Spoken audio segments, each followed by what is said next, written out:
Olá, boa tarde. Eu sou a Patrícia Junqueira, fonoaudióloga, coordenadora do Instituto de Desenvolvimento Infantil, e eu estou aqui hoje para dar continuidade a uma série de lives que estamos fazendo no mês de novembro da prematuridade. Estamos realizando uma série de lives cujo nome é Prematuridade: Como iniciar uma jornada alimentar bem-sucedida.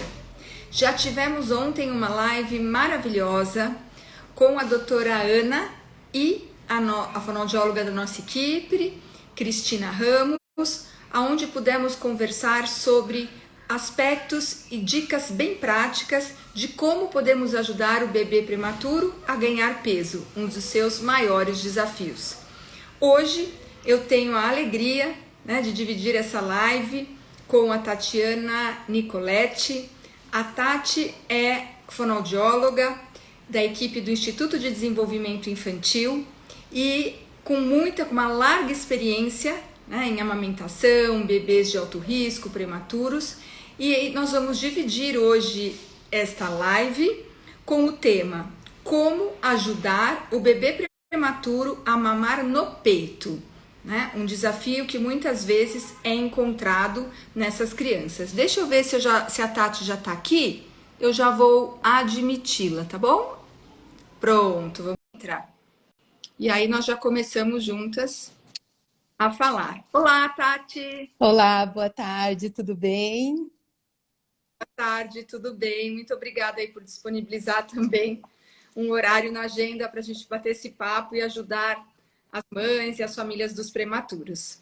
Eu que agradeço o convite, é uma honra estar aqui, poder falar de um tema, tão atual quanto é a amamentação e tão importante para os prematuros em toda essa jornada, alimentar deles. Sim, com certeza. Uhum. Quando nós pensamos em amamentação, não é, Tati? Eu vou tomar por mim, né? Uhum. Da minha experiência.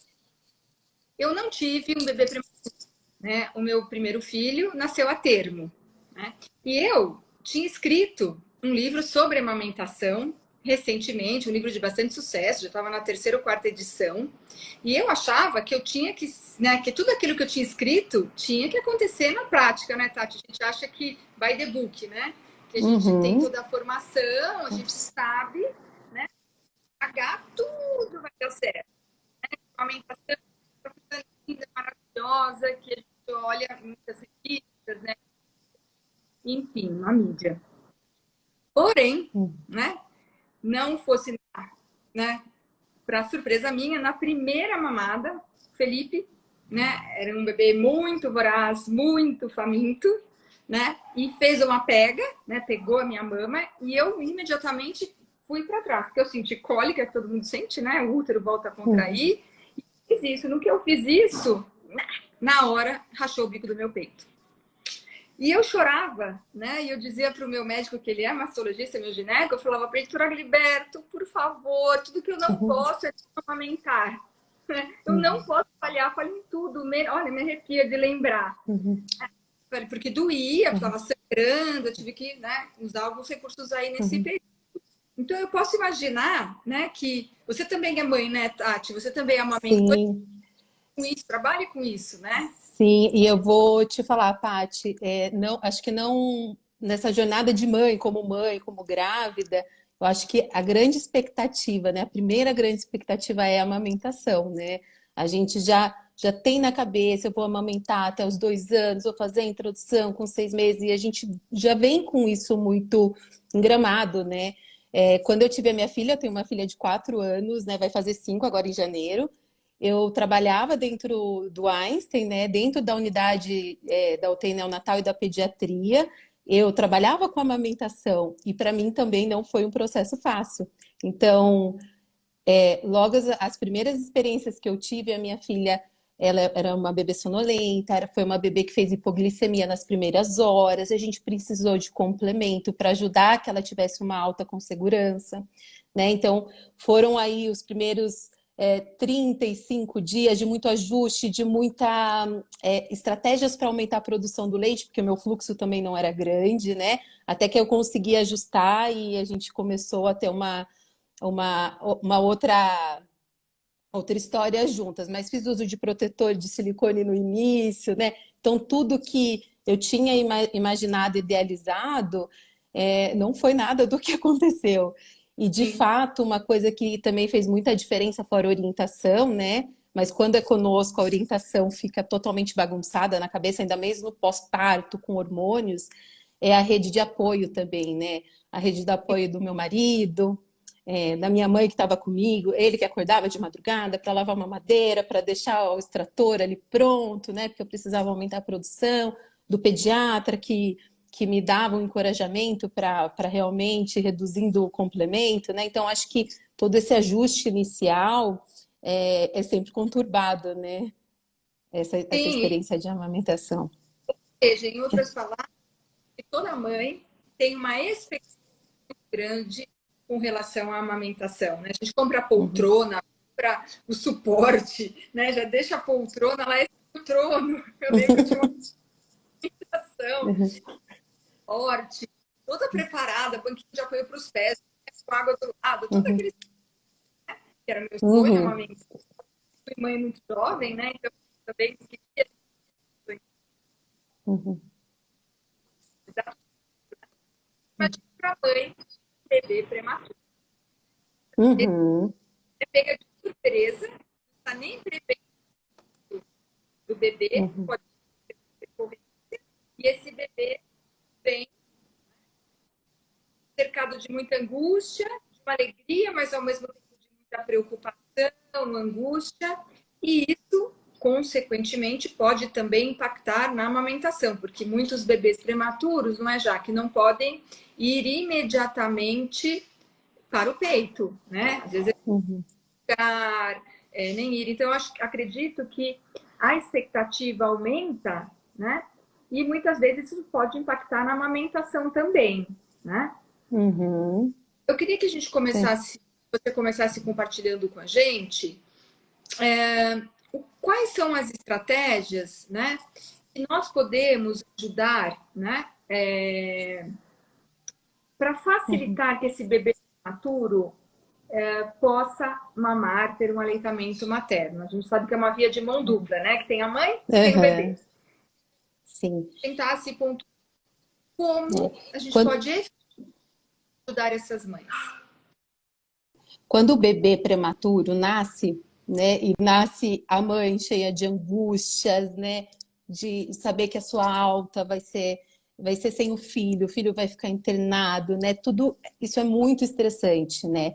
E aí logo de cara, né, a equipe já tem estratégias para ajudar essa mãe a entender, né, orientar muito sobre essa produção do leite. Essa produção ela começa a funcionar a partir do momento que a placenta sai do corpo da mulher. Mas para a mãe do bebê prematuro, o corpo não entende isso logo de cara, né? O corpo vai precisar ser treinado para entender que o bebê não está mais ali dentro, né? Então, o que costuma se fazer, Paty, é iniciar essa ordenha num prazo aí até em alguns hospitais, de 6 horas após o parto. Então, é bem precoce que já começa esses estímulos, né? Então, a gente pensa muito, né, no suporte educacional, de como vai ser essa ordenha, os horários, a frequência, como essa mãe vai fazer. E a gente também sente, né? Eu, como já estive lá também dentro do hospital, quanto mais orientação a mãe tem, eu acho que a gente também vai reduzindo essa angústia, ajuda também a reduzir um pouco do incerto do que vai vir, né? Então, a orientação acaba sendo uma arma muito boa aí nas mãos dos profissionais que estão ali acolhendo, né, essa família e esse bebê. Então, esse o incentivo da ordenha, explicar, né, que essa ordenha vai ter que ser de 6 a 10 vezes por dia, é bastante. Ela vai ter que, inclusive, ser de madrugada, né? Essa mãe vai ter que acordar de 2 em 2 ou de 3 em 3 horas de madrugada e colocar realmente, né, a bomba extratora.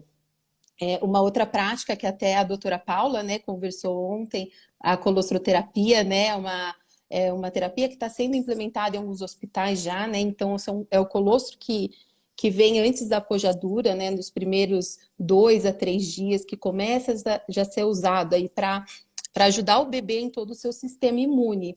Então é muito importante, porque vai ser a primeira vacina, né, cheio de imunoglobulina, de anticorpos. Então, isso é muito importante, isso também está ali vinculado a essa produção do leite. Porque quando a gente pensa na amamentação, Se nós não tivermos esse preparo prévio, quando esse bebê estiver apto a ir para o seio, essa mãe não vai ter produção, essa mãe não, né, não vai ter um leite ali para esse bebê poder extrair, enfim, né? E aí o que a gente vê muito é o quanto a ida para esse bebê, para o colo da mãe, para essa mãe sentir esse bebê, né? O método canguru, quando esse bebê estiver estável clinicamente, o quanto ajuda, né? Porque quando a gente pensa também na produção do leite, bem brevemente, a gente vai trabalhar com dois hormônios. E um deles, né, a ocitocina, é o hormônio do amor, né? Então, tudo que a mulher precisa ali é estar com o seu bebê, entender o seu bebê e se empoderar também, né? Paulo falou ontem, né? O momento que o bebê nasce, a equipe vai e cuida desse bebê, né? A mãe, ela fica ali, claro, né? O encorajamento para essa mãe, né? Todo esse suporte é de extrema importância para a gente pensar em todo aí o trajeto de amamentação dessa criança, né? Então, os primeiros passos Importante. realmente orientam. Opa, pode falar, Paty, Não, não. desculpa. O primeiro passo para ajudar o bebê prematuro a mamar é a mãe ter leite, né? Exato. Então, Estimular. se a gente, se não trabalhar tudo isso lá naquele momento do nascimento, essa mãe não vai ter leite. Sim. E eu achei uma coisa Uhum. interessante que você falou, né? Então, como esse mês, né, nós temos a campanha do Novembro Roxo e todo o apoio da ONG prematuridade.com com o tema Separação Zero. Então, isso, né, Uhum. vai muito além, não é, já, Tati? Porque quando a mãe se sente, tá pele a pele com o bebê, isso também pode ajudar na produção do leite? Muito. Já vi muitas mães ali, de repente, do bebê, né, não efetivamente ainda mamar, mas a gente começar uma aproximação. Só dessa saliva do bebê encostando, o bebê lambendo, a mãe começa a gotejar. Uma mãe que já tem produção, claro, que já está aí nesse processo de estimulação. E é lindo de ver, né? A mãe às vezes está no canguru e o avental está molhado, né? A gente vê realmente a produção e o quanto, né, essa aproximação é importante, né? E quando a gente pensa aí nesse. Opa, desculpa, a Paty cortou. Não, não, eu tô aqui martelando, né? E quando o bebê, não, nem todos os bebês podem sair, né, da isolete, da incubadora, para ir para o colo da mãe. Então, a mãe tá triste. Eu fico imaginando, né? A mãe do prematuro é uma guerreira, né? A gente fala que ele é guerreiro, mas guerreira é a mãe, né? Uhum, Porque nasce uhum, um bebê, tá com todas essas preocupações, e ela é direcionada dali 6 horas para um banco para ficar ordenhando mecanicamente, né? Então, assim, eu imagino que é, a mente dela é focada no bebê que está lá longe dela. Então, essa uhum. mãe que não pode ter esse vínculo, esse contato com o bebê, o que ela poderia fazer, né, para maximizar a produção, uma vez que tem a ver com sentimentos, tem a ver com a parte hormonal? É, quando a gente pensa, né, em todo esse estresse que elas vivem, né, que aumenta esse cortisol e que ele é totalmente antagonista à ocitocina, né, a gente realmente tem que pensar em como essa mãe ficar mais confortável, né? Essa mãe, querendo ou não, ela começa a ter um pouco de cobrança também para essa produção do leite. Não só da equipe, que já. Mas é uma cobrança, assim, porque realmente é necessário o leite da mãe, né? Mas no sentido também da sociedade, né? Cada vez mais o aleitamento materno é difundido, cada vez mais ele é defendido, né? Até os 2 anos, o aleitamento exclusivo até os 6 meses, né? Todos os profissionais envolvidos lutam para que as mães e os bebês cheguem a esses marcos, né? E essa mãe vai para o banco de leite, de repente, esse leite não sai num volume que ela quer, né? Ela começa também a comparar uma outra mãe que está ordenhando um número maior, e aí a gente pensando, né, em como essa ordenha ela precisa realmente ser individualizada, né? Para linkar com o que você me perguntou também, né, Paty? Quanto a gente pode usar de estratégias na hora dessa ordenha. Então, de repente, a mãe ter ali uma foto do bebê, né? Está ouvindo uma música que ela sempre colocou ali durante a gestação, né? Porque as mães costumam, né, escutar uma música específica, cantar para o seu bebê, conversar com o seu bebê, né? Então, tudo que trouxer essa tranquilidade. Eu acho que a Jaqueline, né, a psicóloga da equipe do Instituto, também fará uma live essa semana, ela vai dar muitos mais estratégias para as mães, né, para elas acalmarem, reduzirem o estresse, mas o quanto a gente pode pensar para aquele momento da extração ser individualizado e essa mãe tá o mais confortável possível e tentar vincular, né? De repente, uma meinha do bebê que já tem o cheiro, né? Todo o nosso sistema sensorial também já sabe, né, ali do bebê, e o quanto isso vai ajudá-la a deixar essa ocitocina, esse hormônio do amor, ali mais próximo a ela e reduzir esse cortisol que é tão importante para a gente ter a produção do leite. E é muito louco, né? Eu vivenciando assim, eu lembro que na época que eu trabalhava no hospital também. Eu, quando os bebês choravam, eu sentia que minha mão inchava. Parecia que descia mais leite. Então, é muito maravilhoso isso, né? A gente falava, nossa, será que isso da minha cabeça? Depois eu comentei com o meu ginecologista, ele falou, não, produz mesmo a partir de uma necessidade. Eu falei, nossa, mas isso é muito maravilhoso, né? É muito grande, é muito forte. Então, ter nesse momento de retirada com a bomba, essas memórias, que na hora a mãe tá pensando em tudo isso, né, Tati? O nível de Eu até estresse dela peguei aqui tá. para mostrar. Tá lá em cima e ela Ah, tá aqui, ó, olhando para ver o quanto tem aqui dentro. Ai, caiu só uma gotinha. Ai, caiu 5 ml, não caiu nada, né?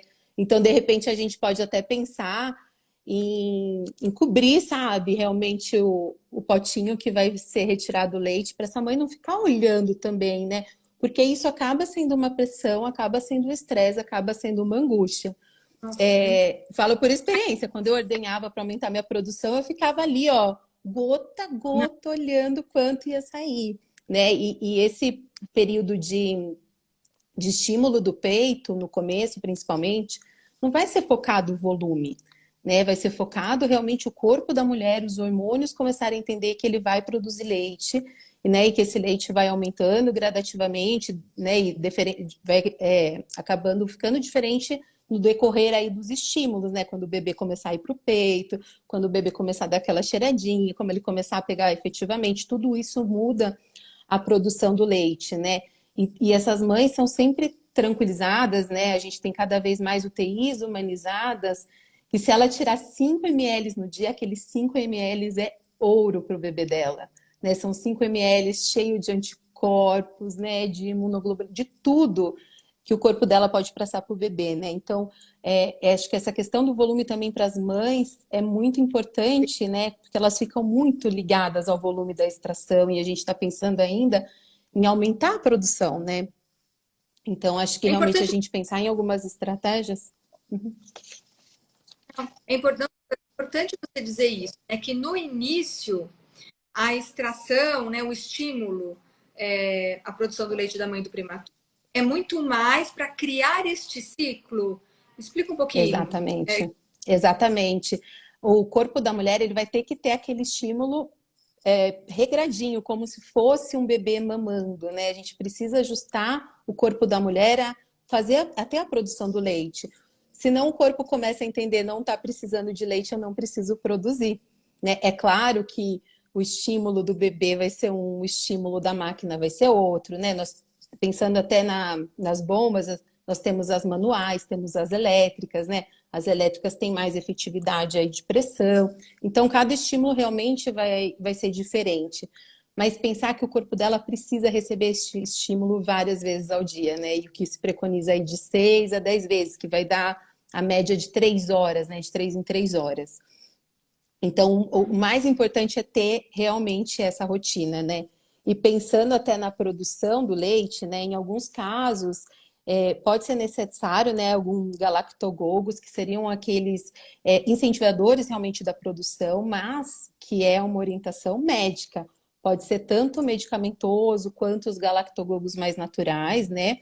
Algumas mulheres sim podem precisar, e isso também é uma carta na manga aí da equipe médica também para auxiliar essas mulheres a irem aumentando essa produção do leite, né? E aí, quando a gente pensa na produção do leite, né, e desse estímulo, a gente vai ter que pensar também no tempo dessa extração, né?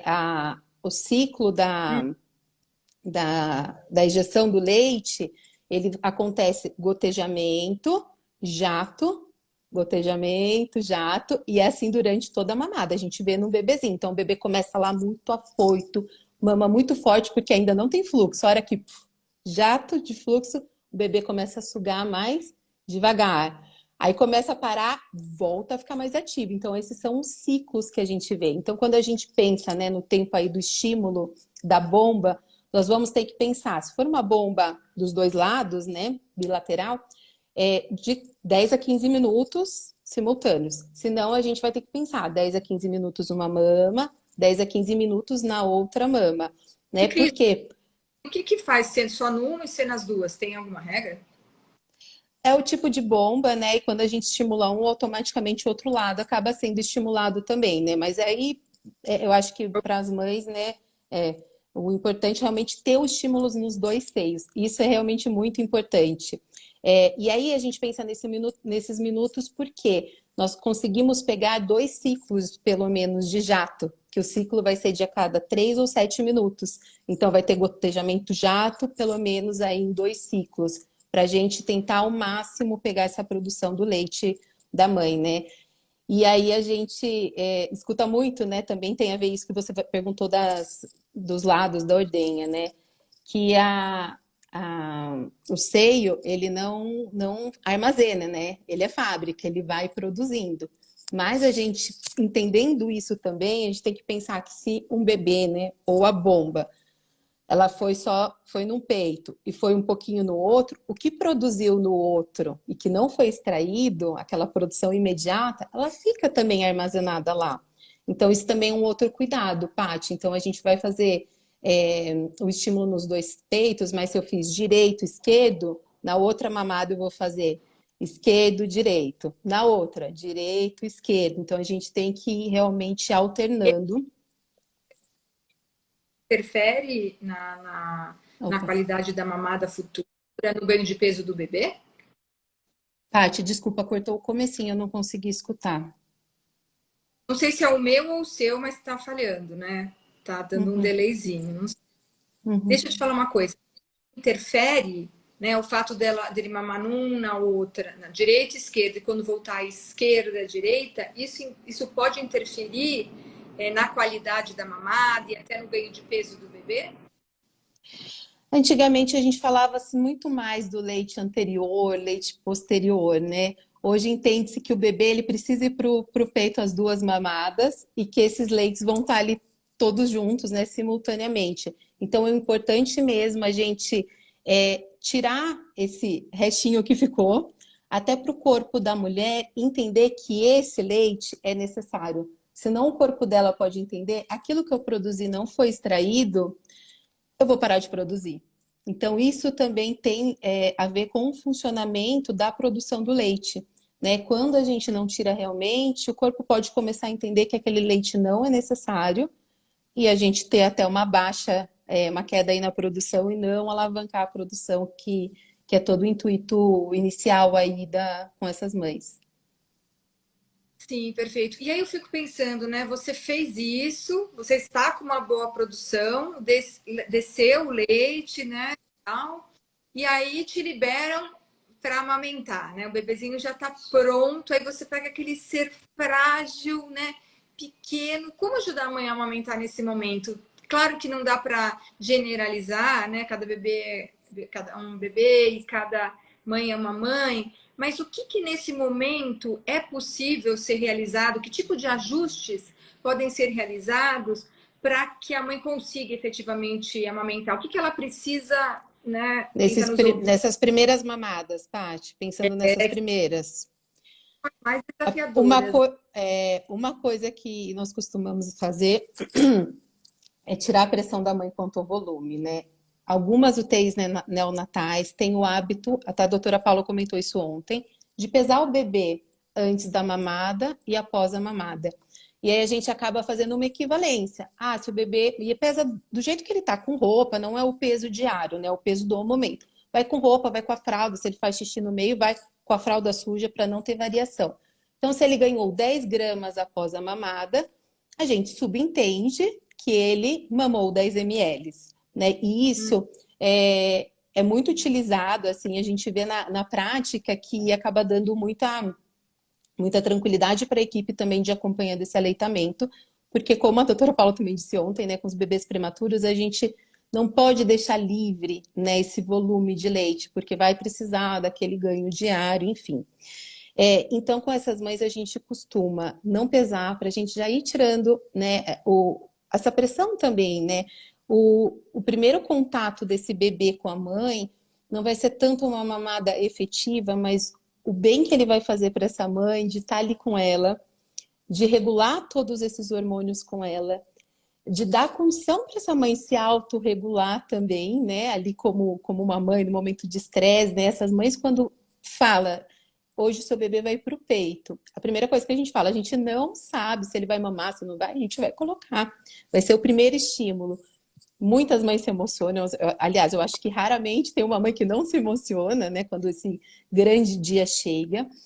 E aí a gente está também tranquilizando essa mãe, né? Vocês não vão ser cobrados aqui, a gente não está dando nota para o seu desempenho. Esse começo vai ser ajustes, né? Como até nós contamos nossas experiências, né, Paty, no começo da amamentação, ele vai vir com muito ajustes, ainda mais com o bebê, né, que vai ter uma força muito provavelmente reduzida, que talvez não coordene tão bem a respiração e a deglutição, que talvez canse nesse processo de ir ao seio, quanto tempo ele vai ficar. Então, isso tudo tem que ser ajustado e a gente vai também mostrando para a mãe como ela vai percebendo esses sinais, né? A partir do momento que a gente começa a colocar no seio, né, a gente já vai treinando essa família a olhar para esse bebê e começar a entender, né, sendo o mais responsivo possível, quantos bebês eu já fui para colocar no seio e aquela não era a melhor mamada, que infelizmente eu tive que falar para a mãe, olha, ele está com cólica agora, talvez não vai ser a melhor experiência para ele, né? Ou ele estava irritado por algum outro motivo, tinha feito exames. Então, acho que a gente vai começando a mostrar para a família, né, o quão importante é a relação do momento também com o aleitamento, né? E não só ter que ter a obrigação de colocar ali no peito, né? E a gente E a partir do desenvolvendo tudo momento isso com a mãe. que é importante ela ver a pega, verificar se a boquinha do bebê tá certa, o que, que a mãe precisa olhar que vai favorecer o aleitamento. Aí a gente começa a ensinar realmente a ver se ele está no peito, se ele está sugando, se tem grupos de sucções ativos, né? Se ela consegue observar a deglutição desse bebê, né? E ela começa a entender também o ritmo desse bebê.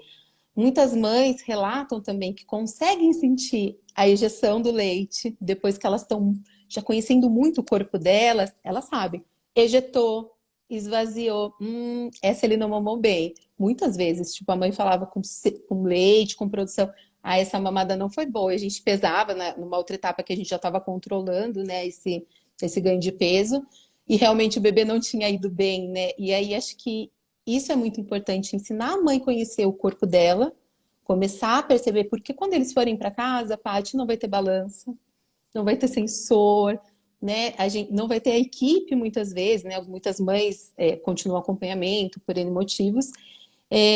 Então, empoderando também essa mãe do bebê, o quanto o bebê é dela, o quanto ela é a pessoa que mais vai conhecer o bebê, e a gente vai ajudando ela a regular esse bebê também, entender esses sinais, né, de fome e saciedade. Agora eu não quero mais, eu cansei. Né? Se eu for além disso, se ficarem fazendo massagem, passando água no meu rosto para eu acordar, o quanto não vai ser boa para mim essa mamada, quanto esse registro não vai ser bom. E aí eu acho que é isso que a gente vai ajudando essas mães a perceberem, né? Primeiramente, claro, apego, posicionamento, que a gente pode até falar um pouquinho, dos que favorecem mais. Tem reconhecer o filhinho, né? Que tá ali, que ela tá começando a tomar cada vez mais para ela os cuidados, né? Normalmente nessa fase a mãe já faz a troca do bebê na UTI, ela já dá a mamadeira, então ela já auxilia em outros cuidados do filho, né? E aí ela vai conhecendo cada vez mais, entendendo o chorinho. Ah, não, agora eu acho que ele tá realmente com fome. Por mais que seja regrado quando o bebê está mais próximo da alta, essas dietas diárias, tem bebês que a gente começa a perceber, não funciona essa mamada de 3 em 3. Ele chega saciado. Será que esse bebê aqui a gente deixa de 4 em 4 horas? Tem bebês que daí a gente já começa a deixar livre demanda e fazendo um acompanhamento, né, do peso para ver como seria essa livre demanda em casa, né? Então, esses ajustes com a família são muito importantes. Então, aprender a identificar esses sinais, a conhecer o bebê, principalmente durante a mamada, é uma coisa que é muito legal com as mães e elas vão percebendo o corpo delas também, né? Então são as duas coisas simultâneas, é a dia a dia ali da amamentação acontecendo. E é legal porque aí quando você está acompanhando, né, você consegue, a equipe médica, a equipe de enfermagem, a equipe de fono está acompanhando, ela pode mostrar, ó, isso é uma sucção legal, né? Olha, Uhum, dando a pausa, tudo bem, né? Então eu acho que é reconhecer, né, quando a sucção, o que é a sucção, né? Como ela ocorre, que tem esses ciclos que são naturais, que fazem parte, que o bebê não vai ficar sugando, sugando, sugando, uhum, sugando, né? Ele tem tribus que a gente fala suga, para, uhum, que é igual à produção do leite, tem em jato e depois gotejamento, tudo isso favorece. uhum. Tati, você tá é o meu ou é o seu? O meu, para mim, tá travando, Paty. Eu não tô conseguindo saber, mas eu peguei o que você falou. Não sei também se é o meu ou se é o seu. Não, o meu tá funcionando normal, é o seu que tá travando para mim. Você tá no 4G?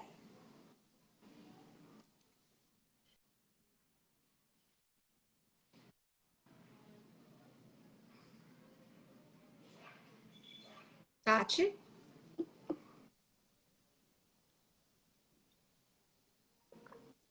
Eu tirei o Tati, voltou? Wi-Fi, voltei. Eu tirei o Wi-Fi para ver se fica mais Eu firme. acho que vai ficar melhor.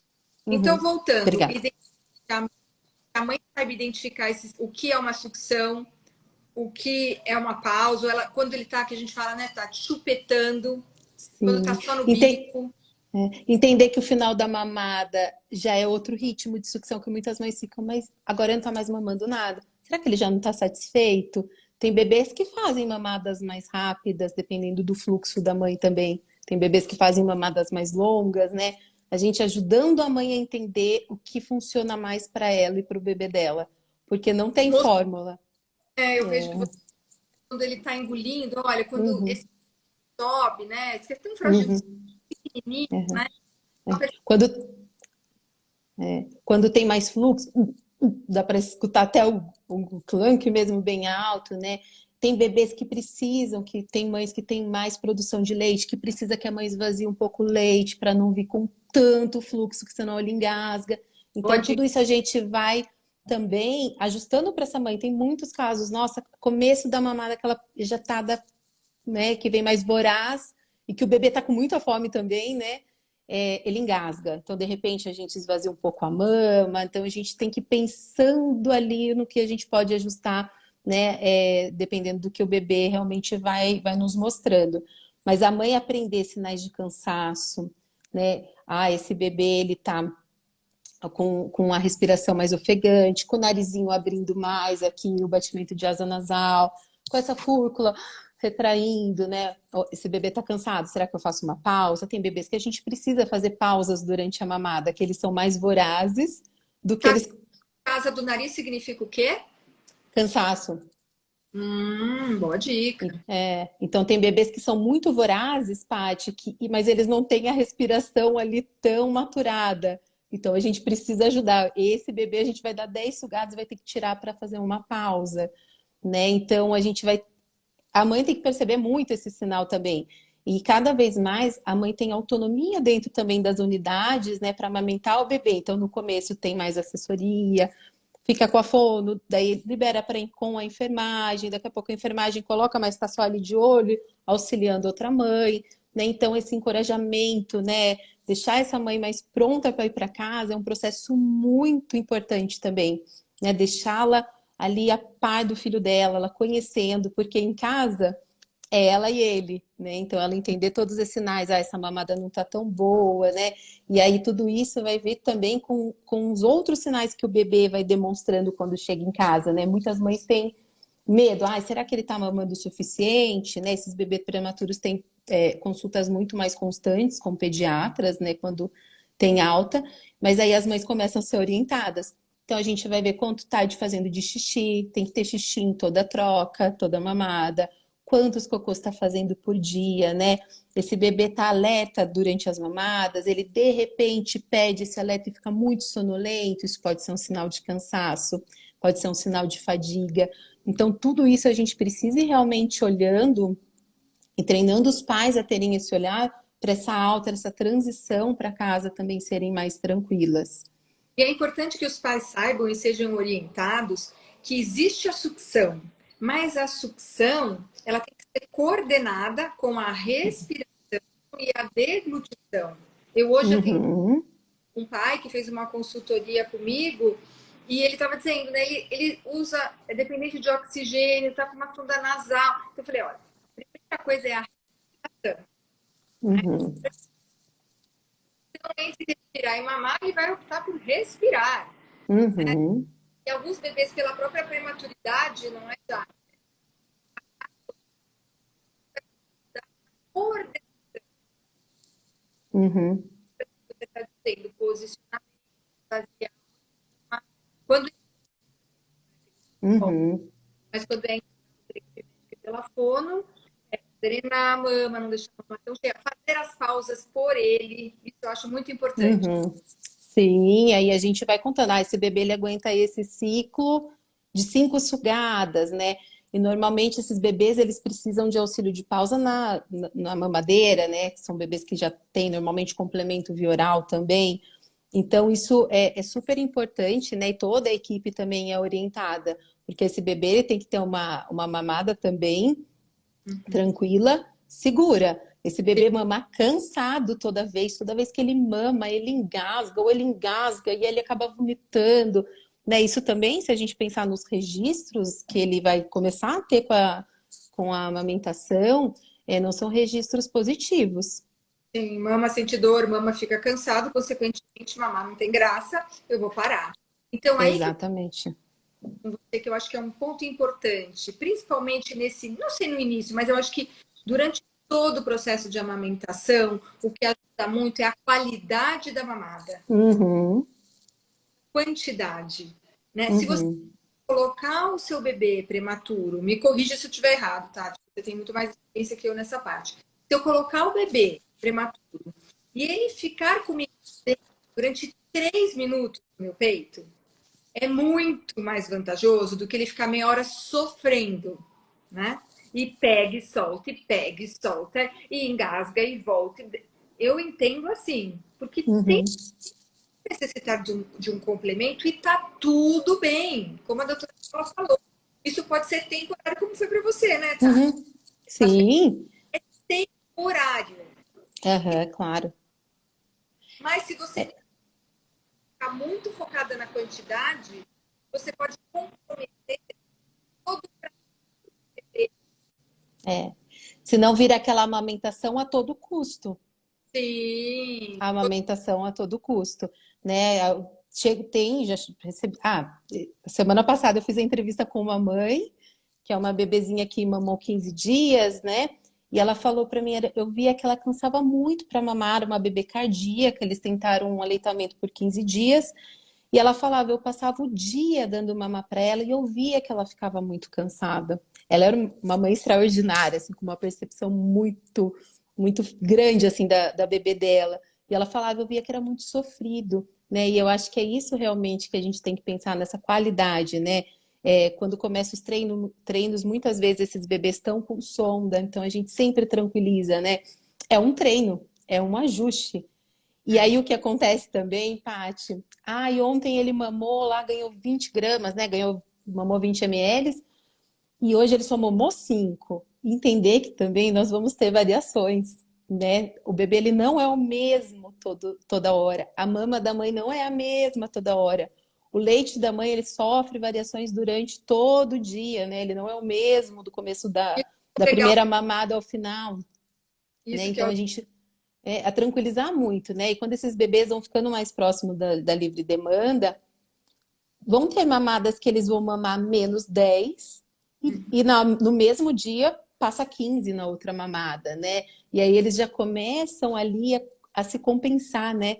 A trabalhar realmente o que o meu corpo precisa agora, Sim. né? Aí E, agora meu corpo sim, pode pode falar. falar. Não, Não, pode falar, pode. não, não. É, A gente pode falar, o que a mãe do prematuro precisa saber sobre a amamentação é que é um comportamento aprendido para ele. Ele, muitas vezes, uhum, dependendo da idade gestacional, ele nasceu sem a possibilidade do reflexo, né? uhum, Então, ele não desenvolveu ainda o reflexo de sucção. uhum, Então, para ele, né, que a gente fala comer é um comportamento aprendido, para ele é desde o nascimento, né? uhum. Talvez tenha um reflexo no primeiro mês de vida, depois vai passando por um controle volitivo, ou seja, ele vai estudar quando ele quer. O bebê prematuro não, desde o primeiro momento é um aprendizado. E por ser uma Uhum. ter memórias positivas para querer continuar, não é, Tati? Com certeza, é bem isso, né? E é aprendido mesmo, né? Então a gente vai, muitos dos bebês, a gente, claro, sempre com muito carinho, respeitando, entendendo, né? Vendo todas as reações do bebê. Tem bebê que a gente acorda, e a hora que acorda, opa, é a hora da mamada, eu tava com fome. E aí ele já começa a buscar a hora que você mexe, né? Então a equipe, né, da UTI vai realmente modulando esse bebê também, né? Propiciando as melhores intervenções, os melhores horários para cada bebê. Tem bebê que precisa ser de duas em duas em determinado momento, porque faz resíduo, porque não dá para mamar de três em três. Então a equipe ali vai vendo todo o clínico e propiciando também o aprendizado para esse bebê. E realmente ele vai aprendendo lá atrás. Aí próximo da alta ele consegue já começar a fazer esses jogos. Talvez agora eu mame 10, depois eu vou mamar 30, e aí as outras eu vou mamar todas, sei lá, 20, que é o que eu tenho prescrito. Ele vai começando a ajustar o corpo, né? E aí é a hora realmente que vai chegando muito próximo da alta e Uhum, que esse bebê vai tendo toda essa maturidade, uhum. né? Importante, antes da gente terminar, eu acredito que a mãe de um bebê prematuro precisa saber que as estruturas orais do bebê também impactam na qualidade da amamentação, não é? Então, ela tem que ficar atenta a essa estrutura que a gente tanto gosta, tanto fala, que é o frênulo. O Sofrendo. que o frênulo É. da língua impacta na amamentação em Em termos. todo, Ah, em todo a movimentação anterior e posterior da língua e é o que vai fazer a pega, né? A gente fala muito da pega correta, né, Paty? Da boca de peixinho, do lábio evertido, daquela pega de livro. Mas muitas vezes a pega tá linda, mas a língua não. e Então a aí, gente precisa. Sim, machuca. E aí muitas vezes entra num ciclo. O bebê não consegue extrair, a mãe abaixa a produção, o bebê começa a não ganhar peso, pensando já num contexto de casa que não tem o peso diário, todo mundo de olho, né? Então, as estruturas são de extrema importância, né? Porque tudo precisa estar funcionando muito bem para a gente garantir uma pega realmente efetiva com uma extração efetiva. E tudo isso está ligado para essa mãe também, né? E aí, até pensando só um passo lá atrás, Paty, que a gente estava falando até dos processos de ordenha, né? E aí a gente pensando nessa pega efetiva, né? O quanto esse bebê com uma pega efetiva mantém a produção de leite da mãe, nós vamos ter. Opa, não, o pode que é falar, um pai. para quem está nos ouvindo? É a Não, boca, é a isso boca. é a boca de peixe, né? O queixinho encostado na mama, o nariz livre. Não Sim. necessariamente vai ser toda a auréola, principalmente para os bebês prematuros que têm uma boca tão pequenininha, né? Às vezes a mãe fala, mas não tá pegando toda a auréola. Não, tá tudo ok, né? E a gente realmente vê essa extração. Uhum. Desculpa, Paty. Barriga com barriga, ou dependendo de alguns bebês, canguruzinho, né? Aí Eu peguei até uma bonequinha aqui para a gente mostrar para os bebês prematuros que são muito pequenininhos. Eles são. É legal essa posição cruzada invertida. Então a mãe vai pegar o bebê aqui uhum, e uhum, vai dar na mama contrária que ele tá. uhum, E isso vai permitir que essa mão da mãe fique livre para ela uhum, dar o suporte para a mama também e uhum. fazer a prega em C. muitas mamas acabam sendo grandes para bebês tão pequenos. E aí, se essa mãe for na posição tradicional aqui, essa Hum, prega acaba sendo mais retirada da boca do bebê do que realmente bem posicionada. Então, sim. para esses bebês pequenos, né, essa então a gente pega a mão, coloca aqui, né, dá um apoio para o controle do cervical do bebê para ele não ficar solto. Com todo o controle, esses bebês não são tão pesados, né, os prematuros, então a gente consegue manter aqui e realmente fazer essa pega cruzada, invertida. Para essa mão também ficar livre para dar o suporte para a mama, para fazer uma prega se necessário. Né? Uhum. Então, a gente vê que esse posicionamento para os bebês prematuros, ele é bem eficaz, né? Que E maravilha. deixa a mãe segura também. E porque também aqui a mãe acaba ganhando o controle, Paty, do bebê. Hum. Muitas vezes a gente vê a mãe em cima do bebê, toda tensa, amamentando. É, Tati, tem que ser bom para os.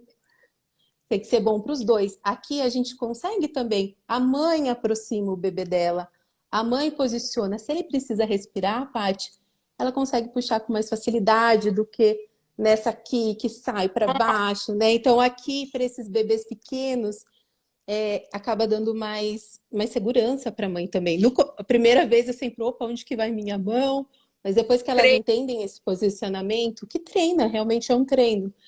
Fica muito mais confortável para essas mães também. Se os bebês vão respirar, opa, eu já afasto aqui do meu seio. Ou eu já volto. Ou começou a buscar de novo. E essa mão fica livre para prega em C. Né? Então facilita muito. E aí, Paty, só uma coisa também que eu acharia muito importante nós falarmos quando a gente pensa em todo o processo de produção e que às vezes acaba passando batido é a massagem. A massagem da mama antes, né? Então aqui a gente vai ter três contextos: ou a massagem e ordenha, ou a massagem o bebê mama e a gente segue com a ordenha, ou a massagem e esse bebê já está no peito. Porque também a gente vai acabar ajudando a fluidificar esse leite que vai vir aí nessa injeção. Tati, é isso? Oi? A massagem enquanto ele está mamando, é isso? Prévio, a gente preparar a mama prévia. Mas assim, Paty, é uma preparação rápida, porque essa mãe ainda vai ordenhar, vai levar o bebê para o peito, né? Tem um dia super cheio. Então, é uma massagem de 2 minutos. Então, o que a gente pode pensar, o seio está aqui, a gente fazer uma massagem aqui do lado. Ela tem que ser vigorosa. Isso. Uhum. Então, a gente vai achatar e vai rodar. Bem assim mesmo, né? Bem assim mesmo, Paty. Ela não pode ser muito leve, é claro que não é para ser dolorida, mas ela tem que ter vigor ali, né? Ela precisa ter um toque. Então, Isso aqui, é estimular. Explica. isso ajuda o leite a fluidificar também quando o bebê ou a máquina for começar a fazer o estímulo. E para os bebês, pensando nos bebês prematuros, que eles vão ter uma força reduzida, tudo que a gente puder facilitar para esse leite sair, vai ser melhor para eles.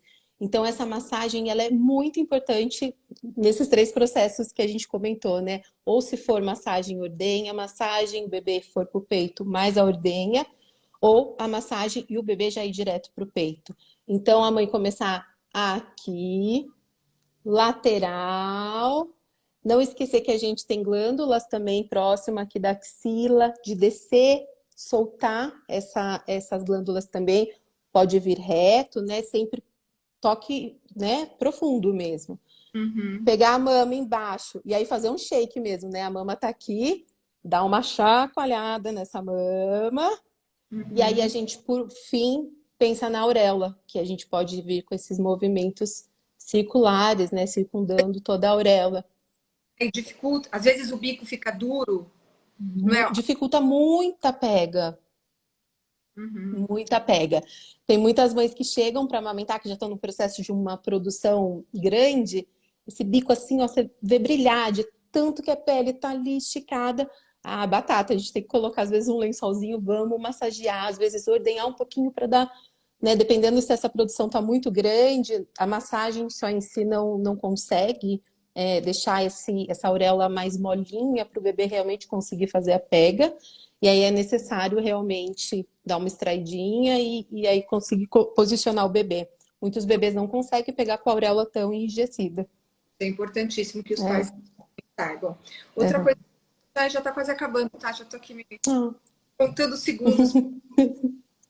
E também a mãe precisa saber que uma pega inadequada ou um frênulo de língua curto pode machucar e prejudicar a extração do leite. Né? Sim. Então, atendi uma criança agora perto de com 1 ano, que desde o início a pega foi difícil, não era prematura, mas a pega foi difícil, causou uma calosidade, machucou a mama. E como ele tem uma recusa alimentar, a mãe manteve isso a duras penas.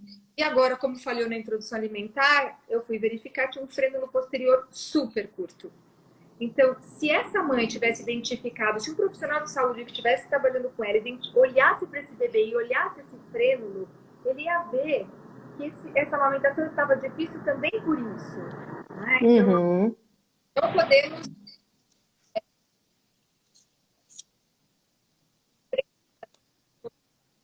então, operação, né?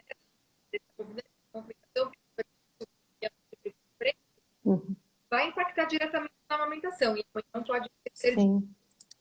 E, Paty, posso só contar mais um caso. E o caso do frênulo também a gente precisa observar muito bem. Tem bebês que têm frênulo curto, que começam mamando bem sem machucar. E aí a gente pensando aí, já falando dos bebês a termo, enfim. E aí essa mãe já teve muita produção do leite, vai para casa com aquela pojadura e esse bebê vai ganhando peso, vai ganhando peso. E aí chega lá por volta do terceiro, quarto mês, começa a perder peso, a produção cai. Então é quando o corpo da mãe começa a ajustar quanto à extração. Que a gente, né, o que você acabou de falar, um bebê que não extrai bem também impacta na produção do leite. Né? Então tem alguns casos, que são mais raros, que acabam não machucando, mas de frênulos encurtados que acabam saindo mamando bem, Sim. mas é um mamando bem camuflado, não machucou a mãe, mas não estava conseguindo extrair e fazer o estímulo que a mãe tinha necessidade de ter para manter a produção do leite. Né? Então, realmente, essa questão anatômica é fundamental também para a gente olhar durante todo, né, do início do processo do aleitamento. Tati, vamos lá, nós temos que nos despedir. Muito obrigada. Acho que você tem conhecimento aí para continuar falando horas e horas e horas. É uma delícia te ouvir, compartilhar toda a sua experiência, que a gente sabe que não é pouca.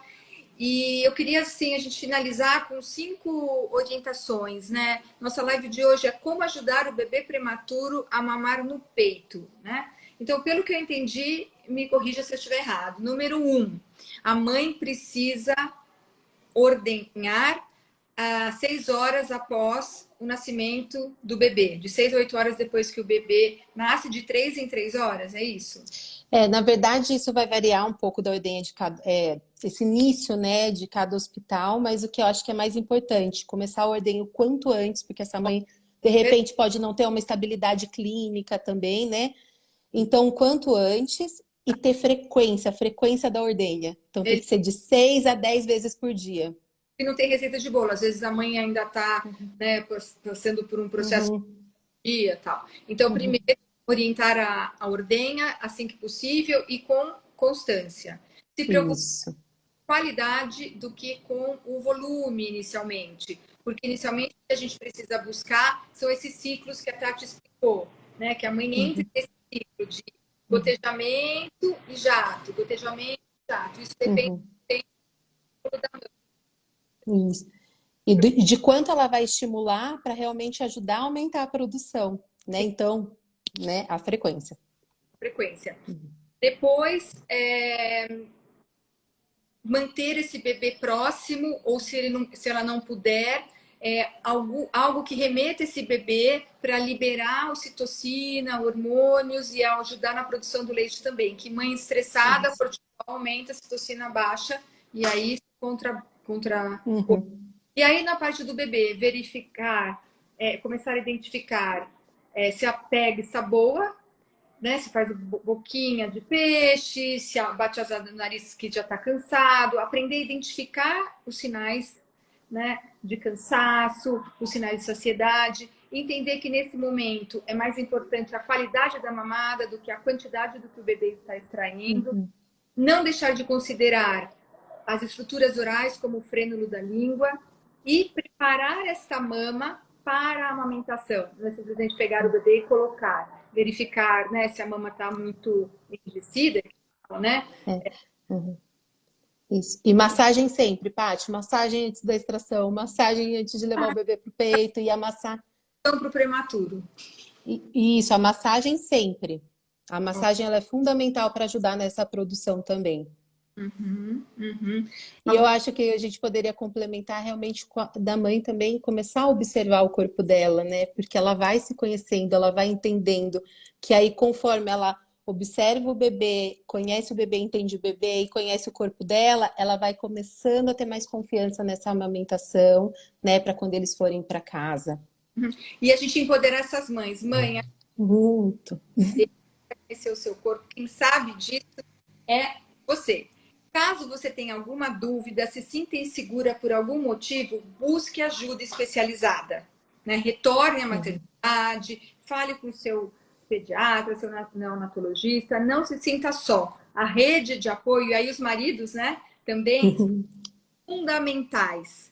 Né? Eu acho que separação zero não é só da mãe, é também do pai. O pai é um apoio fundamental para a amamentação. Né? Uhum.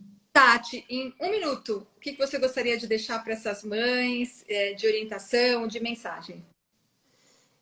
A gente pensa em todo esse processo como é um processo árduo para essas mães, né, Paty, de dividir entre casa, hospital, né, mas assim, ter essa perseverança, né, tem que ter muita é, rotina para a gente conseguir realmente deixar esse peito pronto para quando o bebê fica pronto e o bebê ali vai amadurecer, vai ter o tempo dele também, né, e eu acredito que é olhar muito o que é confortável para o seu bebê, né? É muito o como e não o quanto, né? Esse bebê vai começar com esses estímulos em toda a fase, né? Do aleitamento em casa, né? A gente olhar muito o como está sendo para o bebê. Uhum. Que nessa fase o Nessa... conforto, a segurança, Uhum, o mais importante. Isso vai estabelecer toda a uhum, base, né, e todas as memórias positivas que o bebê vai desenvolver para aprender a gostar de mamar e, consequentemente, aprender a gostar de comer, ter essa relação positiva. Isso é para a vida. uhum, Se ele vai uhum, de 5 ou 7 ou 8, isso nesse momento é um detalhe, porque muitos bebês vão precisar de um complemento, e principalmente esses que são prematuros extremos. uhum. Nossa, que delícia! Muito Ai, obrigada pela sua participação, por todo esse conhecimento que você compartilhou. E eu espero vocês amanhã, que nós vamos falar da introdução alimentar para o prematuro, a 1 hora da tarde, com a fonoaudióloga Rosana Magnanini, também aqui da equipe. E nos sigam, compartilhem esse conteúdo se vocês acharem que pode ser útil para alguma mãe de prematuro, para alguém que está iniciando essa jornada alimentar, para que ela seja muito bem sucedida. Um grande abraço a todos. Obrigada, Tati. muito obrigada a vocês, foi uma delícia, foi um prazer estar aqui. Obrigada. Boa tarde a todos. Tchau. E nossa live vai ficar gravada. Quem não puder assistir, está gravada no YouTube do canal do Instituto. Muito obrigada. Tchau. Tchau, tchau.